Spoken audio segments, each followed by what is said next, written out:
Time for the weekly recap. This was the week of December 21st, Christmas week. Had 15 items move out of the door for a grand total of $250.03. First up, I'm finally selling movies. Thank you, Betty White, for getting these 7 DVDs out of my stock. All right, guys, this might be my first negative feedback ever. In all my 20 years of doing eBay, I've never messed up to the point of getting a negative feedback, but I messed this one up and I'm thinking the guy's going to be upset. A couple issues here. First issue, I woke up in the morning, I see that this sold. I went ahead and just printed the label from my phone, grabbed this DVD, wrapped it up, and put it in the mail pile and sent it out. It was a day later that I actually saw the note from the buyer. The note from the buyer was kind of weird. It was like, please make sure this is super clean. Don't include anything in the package, and I will give you a positive feedback. Which is kind of a weird thing, but I don't know his situation. Maybe he just needed this extra clean. It's a 20-year-old video game that's cheap and used. So I don't know what his expectations were. I didn't see that note until it was after it was sold. I've also been including those cat stickers and the Jesus bracelets on all my sales. I write thank you on the back of the sticker, and if the bracelet fits neatly somewhere, I'll put it in there. Sometimes I don't if the package is tight or if I forget it. I think this package was tight, but I don't know if I put that bracelet in there. So I email the guy back and I'm like, hey man, I just saw your note. My bad. There's definitely a cat sticker in there and you might have a Jesus bracelet.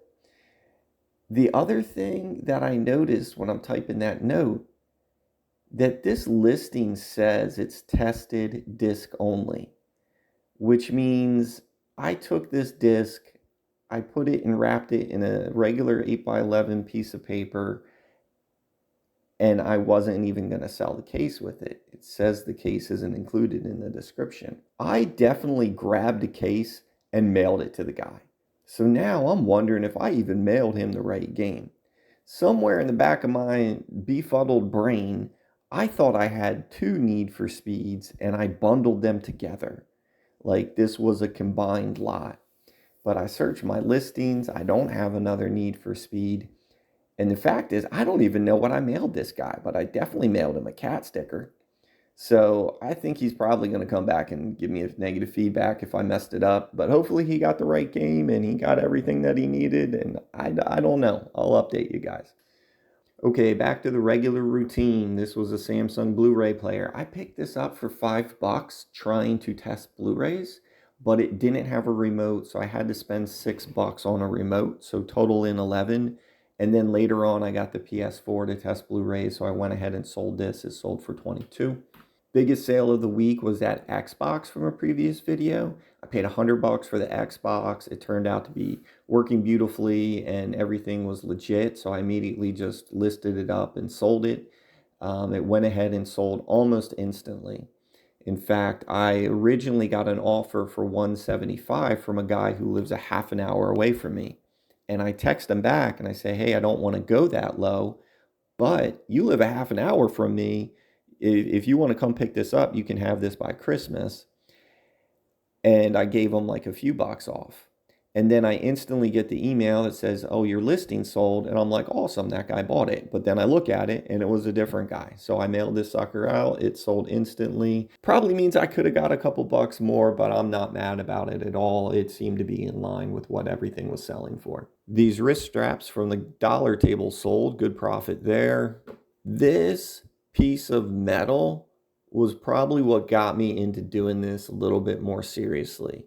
My first trip to the flea market, I was at the dollar table and he was like, you can just grab 10 things for, I don't know, he was going to charge me like $5 or anything. He was wrapping up for the day and giving me a good deal. I was trying to get to 10 and I reached down and there was this hunk of metal and I'm just like, let me grab it. Then I get home and it's an auto body tool. These things sell new for $200. It seemed to be complete. It's got a little spring in there. I had it listed originally at 150, just auto reducing, auto reducing. I think it was down to like 100. And I got an offer for 60, and I was just like, let me go ahead and take it. It's been sitting for 3 months, and that's pretty good profit for $1. So hopefully this guy gets some good use out of it. Next up are these dinosaur toys. Not really a good buy for me. I don't know what I was thinking. This camcorder battery, I don't even remember where I got it. I don't remember if I got it on the dollar table or if it came in another package. That's the problem. That's one of the problems that I'm having is like as stuff gets a little bit older, I can't remember my cost. It's one of the reasons why I started making the flea market videos, so at least I have that to go back to. Okay, this Wi-Fi board sold for full price pretty quickly.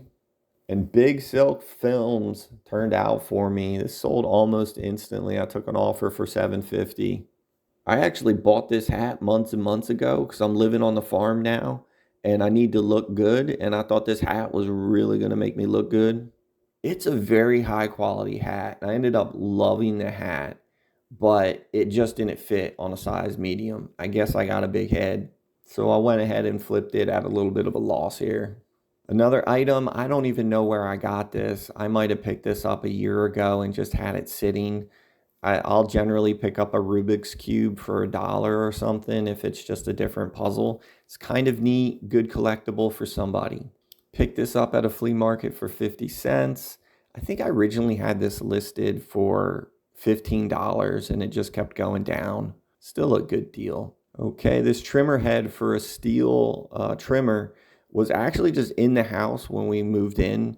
The seller was really kind of a quirky guy, but he had really nice stuff and he left a lot of stuff. Just a lot of stuff that we had to clear out. Some of it was really good stuff. I got a lot of power equipment and this was something we don't have a steel trimmer, so off to eBay it goes.